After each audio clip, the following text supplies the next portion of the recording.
En un script, pues por ejemplo, aquí tendríamos un ejemplo, pues una secuencia pues tenemos la cabecera y hay una secuencia de comentarios, variables y comandos diferentes, ¿vale? Pero la secuencia era lineal y no pasaba nada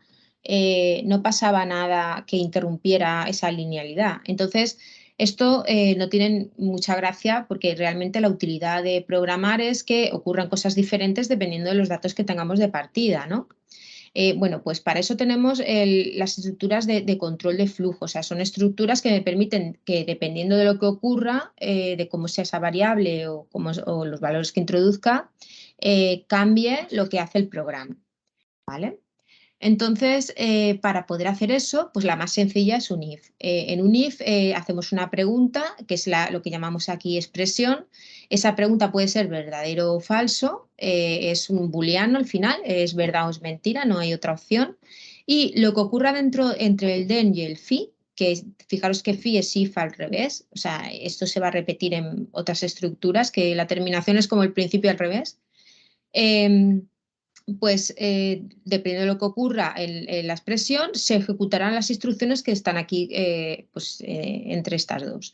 Entonces esto al final es un bloque de código. Yo aquí dentro podré meter otro bloque de código, o sea, yo podría anidar estructuras dentro de estructuras, eso lo iremos viendo, ¿vale?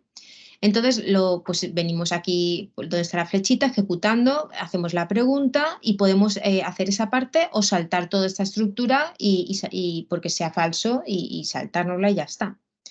Vale, pues ¿dónde está un poco aquí la dificultad? Está en cómo se construye esa expresión. Esa expresión se puede construir con corchete simple, corchete doble y con la palabra reservada test. Y esa expresión será verdadero o falso, es 0 o es 1. ¿De acuerdo?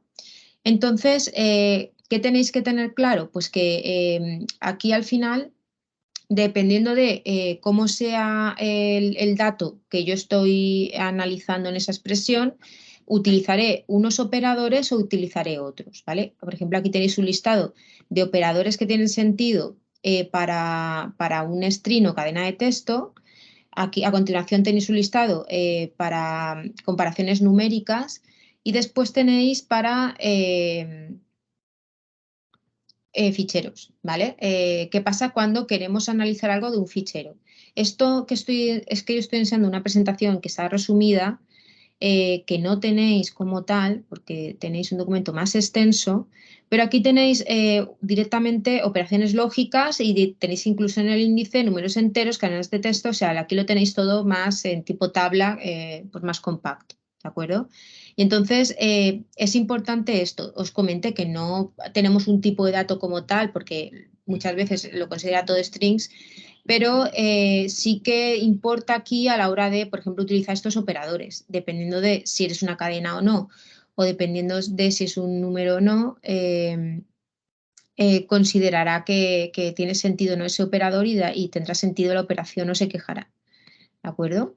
Entonces, vamos a ver esto qué quiere decir. O sea, si yo, por ejemplo, quisiera analizar una operación, hacer una operación lógica, igual que hacemos operaciones aritméticas, recordad con el dólar entre paréntesis dobles, podríamos hacer matemáticas, ¿no? Y podríamos poner 4 más 5. ¿Vale? Y esto me va a devolver un 9 y lo que ocurre es que el 9 pues es como si ahora metiera un 9, me dice que no sabe lo que es un 9, por eso le poníamos un eco delante. ¿Vale? Pues estos son operaciones matemáticas, pues puedo hacer operaciones lógicas de la misma manera. ¿De acuerdo? Entonces, si cogemos y ponemos el corchete, podemos decirle, bueno, vale, pues me vas a decir si, por ejemplo, 5 es greater than, es mayor que 3. ¿Vale? Lo que pasa es que esto, para que devuelva, para ver la solución, vamos a decirle que me devuelva el resultado de la última operación, que es el interrogante. ¿Veis? Entonces me dice que sí, que esto es verdad, que 5 es mayor que 3. ¿Vale? Si le preguntara lo contrario, lower than, más pequeño que 3, me diría que no, que es falso. Entonces por eso me devuelve un 1, o sea, algo que no sea un 0. Vale, Pues, ¿por qué utilizo lower than o greater than? Porque estamos hablando de números, ¿vale? ¿Veis? Son números. Entonces, igual que pongo números, podría poner variables. Acordaros que, por ejemplo, he hecho N1, N2, yo aquí podría poner $N1, que no recuerdo qué valor tenía, ahora lo comprobamos. ¿Vale? Me dice que no, o sea, que sí, que es más pequeño. Perdón. Veis que es el 2 es más pequeño que el 3, ¿vale? Entonces, esto pues lo puedo poner en un if y dependiendo de si eso es verdad o es mentira, ejecuto ese grupo de comandos o no. Vale, pues ¿qué ocurre? Que si fuera una cadena de texto, si por ejemplo estuviéramos evaluando si dos cadenas de texto son iguales, por ejemplo, texto 1 es igual a hola y texto 2 es igual a hola, que son iguales, pero uno es mayúscula y otro es minúscula, ya no me valdría utilizar estos que estoy diciendo. Por ejemplo, para saber si dos números son iguales, es EQ, que es equal. N1 es igual a 3, ¿vale? Que vemos que no, porque es un 2. Vale, pues si esto lo quisiera hacer con cadenas de texto, utilizaría el igual.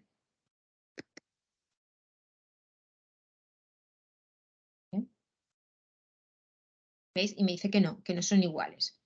Entonces, ¿qué ocurre? Que aquí también me vale el mayor que menor que. Bueno, realmente esto me lo coge con las cadenas, los corchetes dobles. Los corchetes dobles son una evolución del corchete simple, es decir, se han hecho posteriormente a posta para bash. Entonces, admite mejoras respecto al corchete simple. Lo que ocurre es que muchas veces para hacer algo sencillo utilizamos el corchete simple porque si quisiéramos ejecutar en entornos anteriores, somos compatibles siempre sin ningún problema. ¿Qué ocurre? Que el corchete doble me facilita la vida. Por ejemplo, admite este mayor que. Pero, ¿qué quiere decir esto en el contexto de una cadena? Quiere decir si dos cadenas, no si una es más larga que otra, que es lo que muchas veces la gente malinterpreta, sino si viene antes o después dentro de la organización de letras del código ASCII. Entonces, realmente tampoco aporta esto demasiado, ¿vale? Porque si creo recordar que las mayúsculas vienen antes que las minúsculas. Entonces, como vienen antes, el hola con mayúscula tiene un número más pequeño que el hola porque viene antes, ¿vale? Pero, entonces, esto al final es un poco tontería. Pero ¿qué ocurre? Que hay gente, lo que os decían al principio de la clase, de que te pones a buscar cómo se dice que un número es más pequeño que otro. Que si haces esto con números,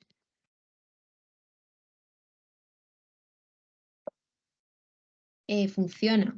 ¿Por qué funciona? Porque el 2 y el 3 tienen una posición en la representación ASCII, ¿vale? Entonces están por orden. El 0 viene primero, el 1 después, el 2 después, y se les pone, o sea, tienen dentro del código ASCII están representados los números. Entonces, ¿qué pasa? Que sí que funciona que te diga si este número es más pequeño. ¿Dónde tienes el problema? El problema lo tienes cuando son números de 2 dígitos. ¿Por qué?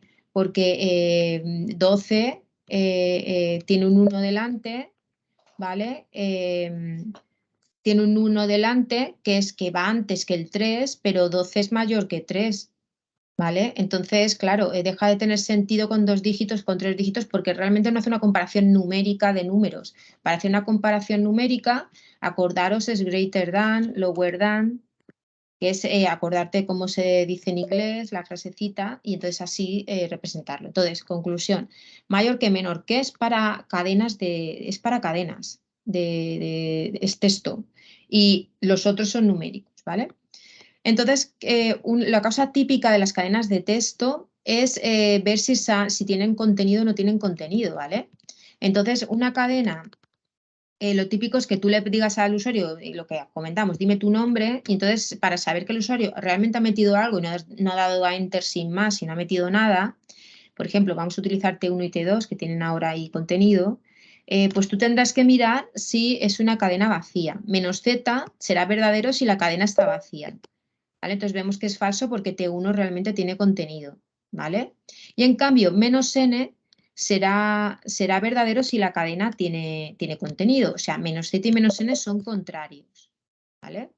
Dependiendo de cómo hagáis la pregunta, quiero comprobar que está vacía o quiero comprobar que tiene contenido, te es más cómodo utilizar uno u otro. Lo que pasa es que siempre puedes negar, pero tanto esto como cualquier operación lógica, si pones la exclamación así al revés, estás haciendo una negación de la pregunta que viene a continuación, de manera que obtienes el resultado contrario porque lo niegas, ¿no? Entonces es como para obtener justo el operador opuesto al que estás utilizando. Entonces podemos también usar esto.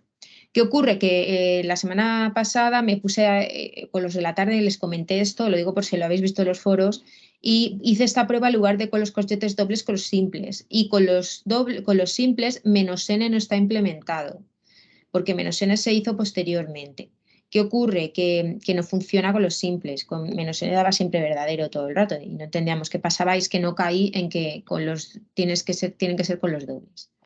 ¿Vale? Entonces hay operadores, pues el menor que, el menos n, que si no utilizas los dobles tienes un problema porque no los implementa. ¿Vale? Pues voy a cargarme T1 y entonces así vemos que T1 ya no existirá. Acordaos que con un set borramos una variable. Entonces si compruebo su valor, vemos que su valor... Ay, perdón. Ah, no, pero claro, es que no me he cargado T1, he puesto el valor de T1. Es así. Entonces ahora vemos que no tiene nada, efectivamente. Y entonces cuando yo compruebo esto mismo con una cadena que sé que está vacía porque no tiene nada, con menos n, por ejemplo, pues tenemos que ver que me dice que sí, que no tiene, o sea, menos n es verdadero si tiene contenido. Entonces vemos que es falso porque no tiene nada, ¿vale? Esto es lo mismo, lo digo porque en algunos ejercicios resueltos lo tenéis, que comprobar que T1, y a lo mejor lo encontréis por ahí, es igual a pues una cadena al vacío. O sea, abrir y cerrar comillas. Entonces, si, ¿vale? Entonces, claro, es el vacío. Entonces, si os aclaráis más comprobando el vacío en lugar del menos n o el menos z, pues lo podéis hacer, ¿vale? Vale, pues ¿qué nos quedan? Nos quedan hacer algún ejemplito de operadores de ficheros. Entonces, operadores de ficheros tenéis un montón. De hecho, tenéis más de los que yo he puesto en la tabla, ¿vale? Pero no quería que fuera esto muy pesado. Tienen que ver con pues si un fichero existe, no existe, si es un fichero es un directorio, si tiene permisos de escritura o de ejecución. Entonces, todo eso se puede preguntar utilizando pues estas palabras reservadas, estas letras, ¿no? Entonces, os voy a hacer un ejemplito para que veáis un poquillo el sentido que tendría, ¿vale? Por ejemplo, vamos a inventarnos algo. A ver, bueno, vamos a hacer un ejemplo primero que funcione, ¿vale? Que esté bien. Por ejemplo, menos m comprueba que algo es un fichero y que entonces como si comprueba que es un fichero, pues también comprueba que el fichero existe, ¿vale? Entonces, si yo pongo esto así, paso wd está dentro de tc y lo tenéis todos y existe y es un fichero. Entonces, menos f es eso, que es un fichero y que existe. Me da un 0, con lo cual es verdad, ¿vale? ¿Qué pasa si yo comprobara esto mismo, pero me he equivocado y meto ahí algo raro? ¿Veis? Me dice que no. Entonces, existe una forma de comprobar que existas independientemente de que seas un fichero, un directorio o cualquier otra cosa, que es menos e. ¿Vale? Veis que me dice que no existe. ¿Por qué os digo esto? Porque puedes existir y no ser un fichero, ¿vale? Por ejemplo, /etc es un directorio, ¿vale? Que vemos que existe. Pero si yo preguntara, esto no es un fichero, esto es un directorio. Entonces me tiene que dar un error en la comprobación del fichero. Entonces el directorio lo puedo comprobar con menos d. Entonces podéis con esto pues llegar a hacer cosillas para ver que efectivamente pues si no existe un directorio, crearlo y entonces así poder meter los ficheros, o sea, para prevenir errores tenemos toda esta batería de pruebas que se pueden mirar. Vale, pues ¿qué ocurre con estos operadores de fichero? Tenéis que poner la ruta absoluta aquí. ¿vale? Porque si no ponéis, o sea, si yo compruebo el nombre, o sea, un fichero, no porque ponga passwd lo va a encontrar, a no ser que mi script lo esté ejecutando dentro de barra etc donde tenga sentido passwd. Entonces, esto es importante, lo digo porque hay mucha gente que dice no me funciona el operador y es porque no se da cuenta que el script tiene una ubicación y que estás haciendo referencia a un fichero que puede estar en otro lugar muchas veces. Entonces tenemos o bien que poner la ruta absoluta o ejecutar allí donde queramos porque es que si no, no encuentra los recursos, ¿vale? Entonces esto no es mágico que porque le ponga el nombre a un fichero que está en cualquier lugar me lo va a encontrar, o sea, no es que me lo encuentre, es que me dice si existe o no o lo que es, ¿vale? Bueno, pues también tenéis si es ejecutable, si se puede escribir, un montón de otras preguntas. Vale, pues una vez que tenemos claro más o menos los operadores, que supongo que sí, porque no me comentéis nada, pues vamos a ver un poco el uso que tiene esto, qué sentido podría tener dentro de un script, ¿vale? Entonces vamos a hacer un ejemplo, por ejemplo, pues el típico de comprobar parámetros. De hecho, mira, vamos a hacer una cosa que es un poco mk make script, ¿vale? Makescript.sh. Entonces, makescript.sh va a ser un script que hace scripts, ¿vale? Entonces, lo digo porque esto, almohadilla, exclamación, barra bin, barra bas, acordaros que es la cabecera. Entonces, ¿qué vamos a hacer aquí? Pues vamos a hacer scripts, es decir, vamos a hacer un touch del parámetro que me pases, voy a crear este parámetro que me pases, que es el nombre del script. A continuación voy a ponerle un texto que va a ser la almohadilla barra bin barra bas, que es la cabecera. Entonces vamos a hacer un script que hace scripts.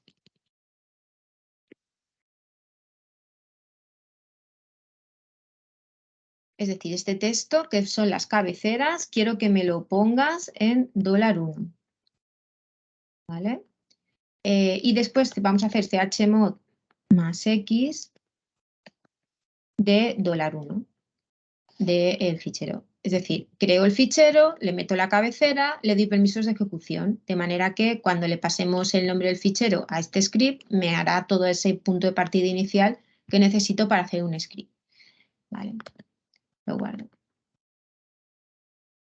Entonces, bueno, tengo que ahora seguir los pasos con mi propio make script, porque si no, no lo puedo ejecutar.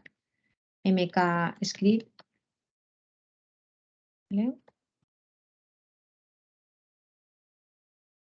Y entonces, cuando pongo ahí, mk script, ¿vale? Y vale, pues make script y ahora le voy a decir el nombre de un script que creo que quiero que me haga la cabecera y me lo convierta en ejecutable para que yo pueda empezar a trabajar y me lo cree. Pues por ejemplo, de mirar los parámetros, ¿vale? Vamos a ver los parámetros de un programa o, mira, o rango. Vamos a ver si un rango de números está entre, o sea, si un número está entre un rango de valores o no, por ejemplo. ¿Vale? Entonces, si yo ahora listo, rango está aquí, es un ejecutable, porque lo hemos hecho dentro de MakeScript, y si miro su contenido, ya tengo la cabecera. Entonces, MakeScript es un hacedor de scripts para hacer el punto de partida inicial que necesitamos, ¿vale? Lo digo porque dices, bueno, podemos ayudarnos con lo que sabemos hacer a agilizar estas cosas. Vale, pues vamos a hacer una cosa. ¿Tiene sentido esto si no le paso un $1? No, porque no tendría ningún sentido. Entonces, ¿para qué me puede valer el if? Pues if, acordaros que me permite cambiar el flujo dependiendo de lo que ocurra. Entonces, ¿qué podría yo hacer antes de empezar? Pues podría comprobar si el número de parámetros que me pasa, $almohadilla, es igual a 1. ¿Por qué? Porque si no me pasas como poco un parámetro, acordaros que con $almohadilla me devuelves el número de parámetros que me pasan, esto no tiene sentido. Entonces, si esta operación es verdad, si el número de parámetros que me estás pasando es 1, entonces haces todo esto. Entonces haces todo esto, ¿vale? Entonces es interesante que este código le metamos ahí un tabulador o unos espacios para ser conscientes de que estamos trabajando en un bloque. Entonces, el bloque va desde el den hasta el if. Entonces, daros cuenta de que todo esto está aquí dentro. De manera que si no me pasaras un parámetro, no llegaría a hacer nada de esto. Entonces, esto es la estructura más básica. Vamos a ver cómo funcionaría así. Vale. Yo qué sé, pues vamos a poner otro que se llame ejemplo SH. Bueno, no, perdón, voy a no pasarle nada para ver que efectivamente no hace nada. Si yo listo, no he hecho nada respecto a lo que teníamos inmediatamente, pero tampoco se ha quejado ni ha pasado nada. Entonces no tiene mucho sentido que esto sea así. ¿Qué ocurre realmente en las estructuras estas de flujo? En las estructuras estas de flujo no solo tengo el if, sino que normalmente tengo un if-else. De hecho, puedo llegar a hacer algo mucho más complejo, que es de hecho lo que tenéis aquí. Os voy a enseñar el más básico. Normalmente yo hago la pregunta, si es verdad, ejecuto una serie de sentencias, pero puedo meter algo en el camino del falso, de qué pasa si es mentira, que eso es un else, ¿vale? El else lo que hace es que se ejecuta si no es verdad la condición. Podría llegar a hacerlo más complejo, entonces vamos a ver esos dos caminos. Yo, si en cualquier caso tenéis dudas, me preguntáis, ¿vale? Entonces, ¿qué tendría sentido meter aquí en un else? ¿Qué es lo que ocurre, lo que paso a ejecutar cuando no es verdad lo otro? Pues un mensaje en el que diga, debes indicar el nombre del script. ¿Por qué? Porque es que si no, no hacemos nada en este programa. Entonces, si yo no hago nada, el usuario no sabe que lo que pasa es que está mal. Y le voy a poner un exit 1 para que sepa que esta ejecución ha ido mal. Aquí podría no poner nada o podemos poner un exit 0. O sea, si todo ha ido como yo espero que vaya, es un exit 0. Acordaros que si no pongo nada, será el resultado de la ejecución de esto. Por si acaso le puedo poner un exit 0 porque por si me hubiera dado un problema cambiando los permisos, pero vamos, que aquí, como lo acabo de crear yo, tengo permisos para cambiar los ficheros aquí porque lo he creado yo. Entonces, si ahora hiciera la misma ejecución que hemos hecho hace un momento, ejecuto esto sin nada, ¿veis? En el else se han dedicado a decirme que ha habido un problema y si comprobara cómo ha ido la ejecución del script, make script, me diría que ha ido mal, porque el exit es 1. Vale, pues ¿cómo podríamos complicar esto un poquito más? Yo podría, por ejemplo, dentro de esta estructura, meter otra pregunta, ¿vale? Es decir, si el parámetro es 1, yo podría seguir preguntando. O sea, por ejemplo, podríamos aquí meter otro if dentro. Vale, es 1.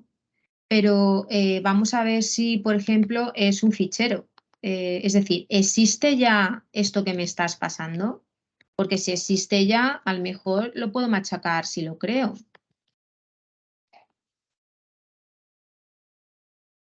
¿Vale? Entonces, realmente yo trabajaría en el else, es decir, yo crearía el script si no existiera, porque de eso va este programa, de crear un script que no existe.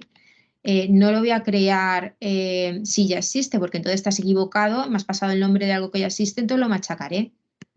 ¿Vale? Entonces, para eso, por ejemplo, me puede valer el "-f", para comprobar que el contenido existe, porque yo voy a hacer un touch y le voy a cambiar aquí, con el touch de algo que existe, cambio la fecha, pero con esto sí que le machaco el contenido, ¿vale?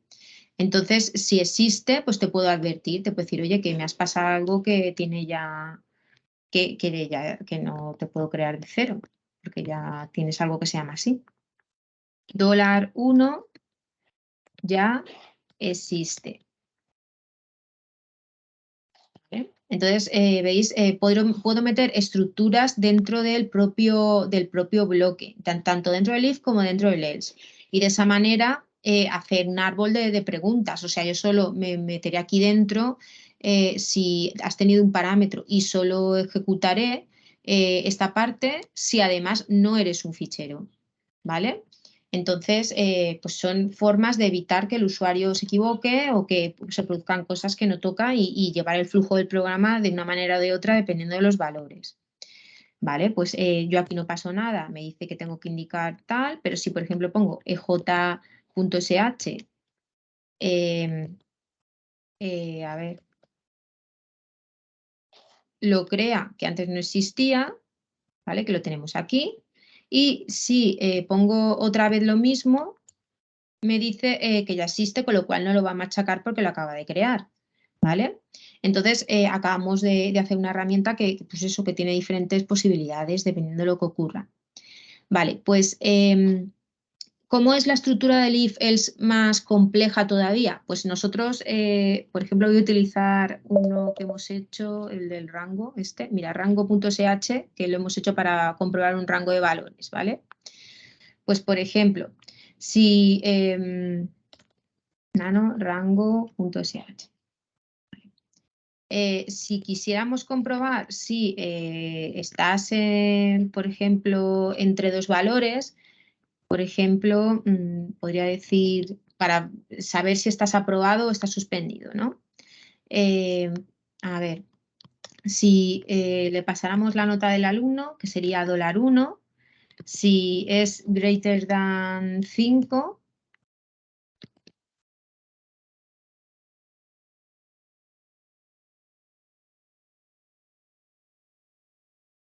eco aprobado, ¿vale? Y si no,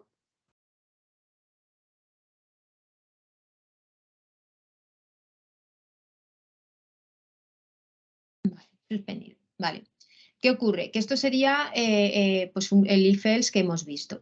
Ocurre que existe otra estructura que yo puedo utilizar, que es el elif, ¿vale?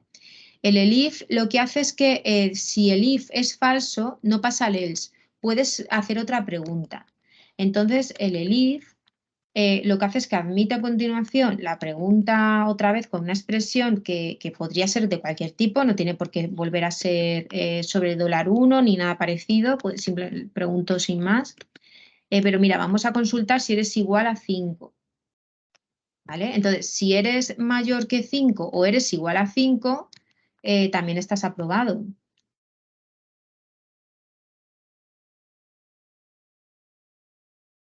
Y aquí el if también lleva un then, porque como lleva un if, también lleva un then. No lleva un fi, porque el fi es al final de la estructura.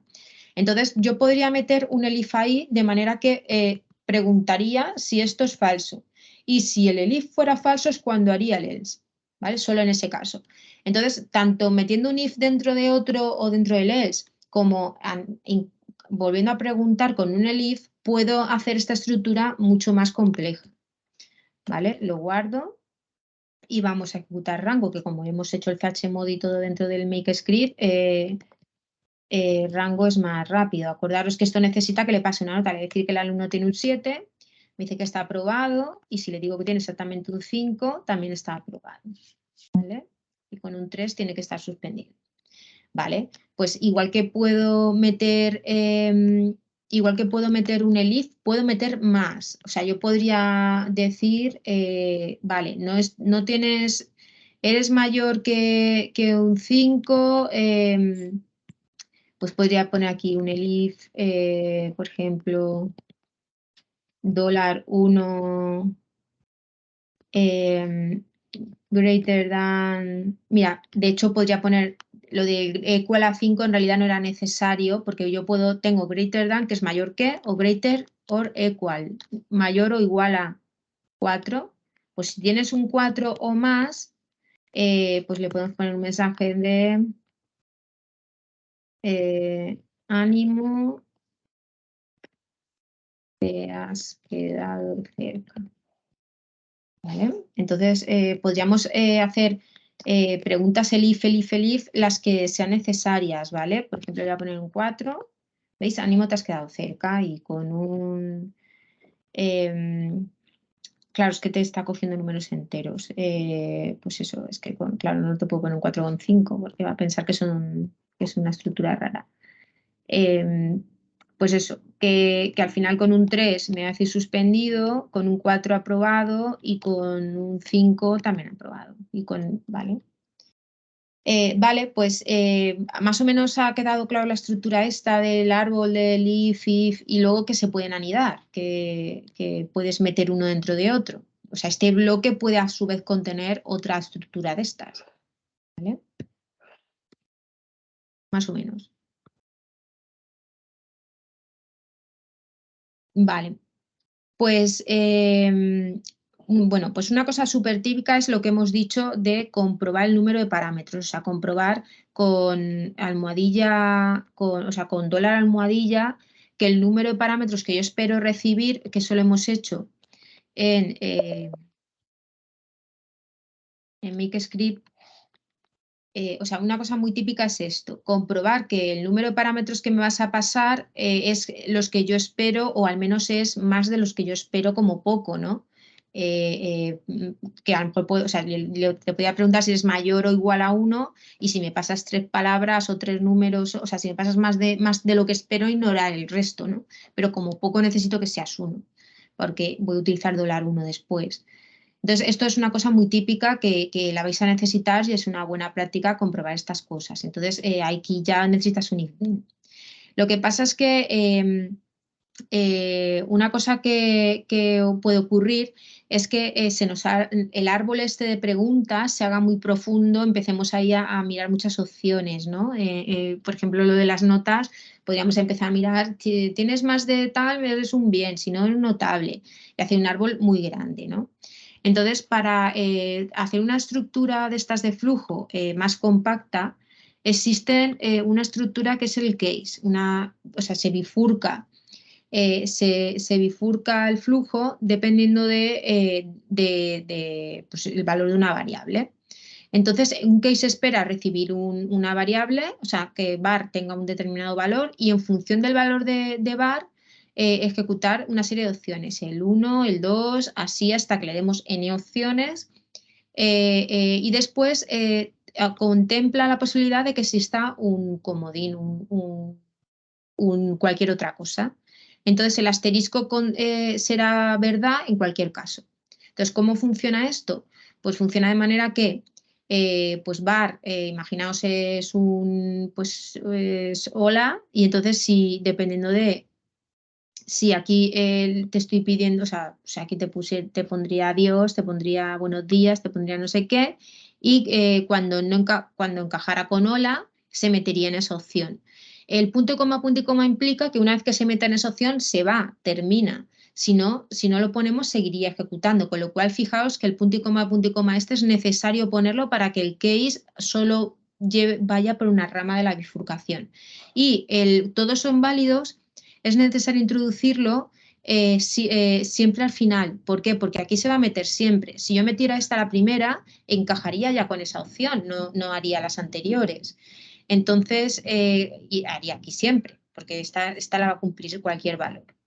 ¿Vale? Pues esto lo que hace es que me permite simplificar el if else. Lo que ocurre es que no me va a funcionar con todos. ¿Por qué? Porque yo aquí no podría poner la comprobación de si un fichero es ejecutable, ¿vale?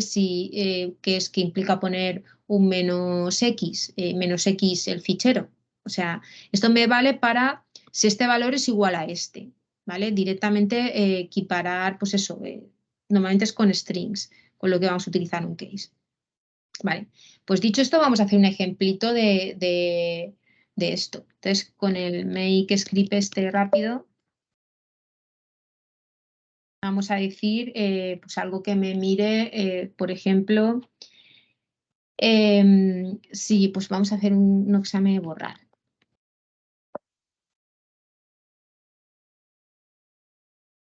¿Vale? Entonces, borrar.sh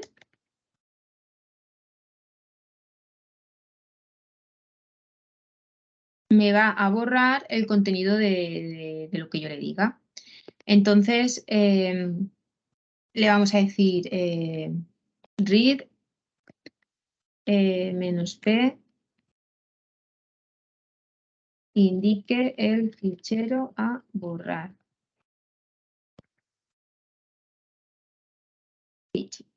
¿Vale? Y tengo ahí un fichero que me van a decir, ¿vale? Entonces, cuando me digan ese fichero, lo siguiente que le voy a decir, pues bueno, o indique el fichero.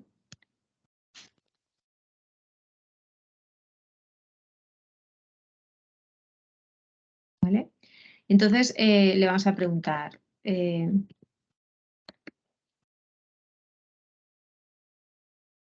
¿quiere borrar? ¿Sí o no?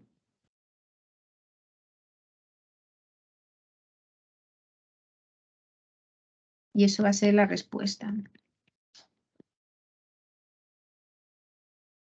¿Vale? Vale. Bueno, pues, ¿qué ocurre con esto? Aquí me van a decir el nombre de un fichero y aquí me van a decir si quiero borrar o no. Pues lo típico sería, pues puedo comprobar si efectivamente el fichero es un fichero. Menos F $fetch. ¿Por qué? Porque si no, pues no hay nada que hacer aquí.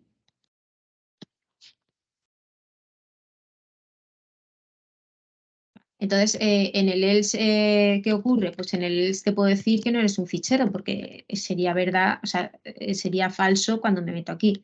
No es un fichero. Y en el otro puedo decir echo si es un fichero. ¿Vale? Pero ¿qué ocurre? Que si me has dicho que quieres borrar, se va a abrir un árbol de posibilidades que es el sí o el no. Entonces, vamos a meter eso en un case, ¿vale? El case, pues tendríamos el valor de la variable que yo quiero evaluar, que es el valor de la respuesta, y quiero evaluar si la respuesta está en una serie de árboles de posibilidades, ¿vale? Si es una S y pongo esto, haríamos unas cosas, y si es una N, haríamos otras, ¿vale? ¿Qué ocurre? Que existe la posibilidad de que el usuario pues pase de mí y no ponga ni una S ni una N, porque el usuario es libre de hacer lo que yo quiera, de hacer lo que él quiera. Entonces, eso lo contemplo con el asterisco. ¿Y cómo cierro el case? Con case al revés, exact. ¿Vale? Con exact cierro el case. Bueno, pues para que haga la S y cuando termine de hacer la S se vaya, tengo que poner punto y coma, punto y coma. Y lo mismo para la N y para el resto. Esto es importante porque si no, pues tendremos aquí una historia. ¿Bien? Y entonces yo aquí podría directamente, bueno, acordaros del tabulador, que es interesante para que sepamos que todo esto está dentro del case, porque podríamos poner más estructuras aquí dentro y llegar a hacer esto súper denso, ¿vale? Y así sabemos que todo esto está dentro del case, ¿vale? Pues aquí, ¿qué te diría? Borramos el fichero. $fetch. Entonces, pues podríamos hacer pues un RM $fetch, ¿vale? Pero bueno, vamos a poner aquí algo. Sleep 2, que eso lo que hace es que espera 2 segundos.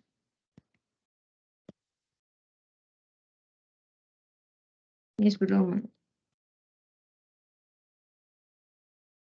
¿Vale? Pero vamos, que podríamos borrar el fichero ahí sin más. Lo pongo así porque así si alguien me repite el ejemplo, no se equivoca borrando cosas que no quiera borrar o lo que sea. Pero vamos, que podríamos poner algo ahí que borrara lo que le pusiéramos y no pasaría nada.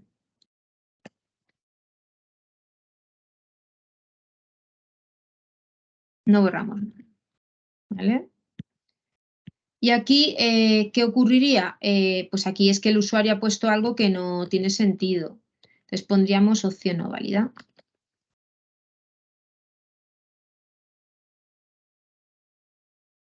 ¿De acuerdo? Entonces con eso pues, contemplaríamos los por defectos, que es lo que os decía de que el case me permite abrir ahí un árbol de posibilidades. Bueno, pues puedo poner aquí todos los ejemplos necesarios que necesite, o sea, todos los posibles valores. Entonces esto está muy bien porque te permite que aquí es un sí o un no, pero el usuario podría querer poner aquí cualquier cosa, ¿vale?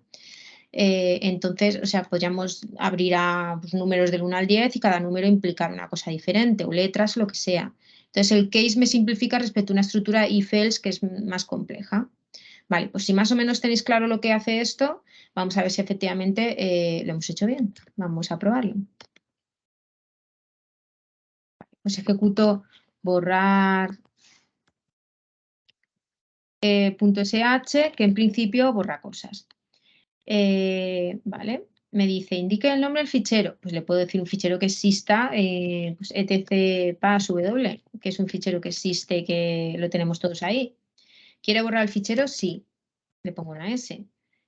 Borramos el fichero, es broma, ¿vale? ¿Veis? En principio lo ha ejecutado bien. Entonces, ¿qué ocurre si ponemos el no? Pues si ponemos el no, bueno, voy a poner algo que no tenga sentido, voy a ponerle, me dice opción no válida, ¿vale? Y si le pongo en principio un fichero que no tenga sentido, que sería la opción de que el fichero no tenga sentido, podríamos haber hecho la pregunta después de comprobar esto. ¿Veis? Me dice no es un fichero, ¿vale? ¿Qué ocurre con el tema del S y el N?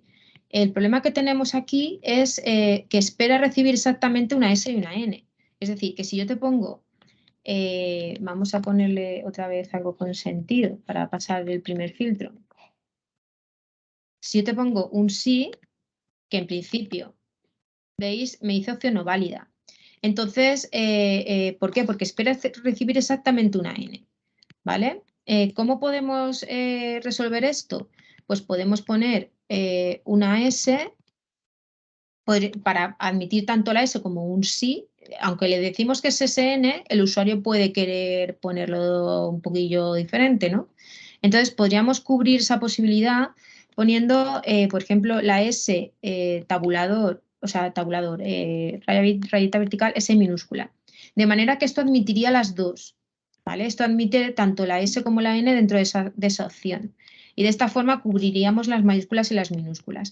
Incluso podríamos cubrir el sí con tilde y el sí sin tilde y el sí las dos letras o la S poniendo el asterisco, de manera que le dices me vale esta y esta y me vale además con otras letras detrás. O sea aquí al final es cualquier cosa que empiece por N o por S, incluyendo que no tengan nada, que solo sea una S y una N.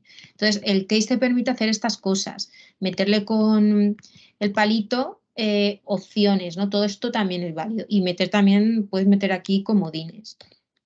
Entonces, con esto, por ejemplo, cubriríamos el caso anterior, ¿vale? Que decíamos, pues un fichero que exista, pues por ejemplo, mkscript.sh system, desea borrarlo, le pongo un sí con tilde,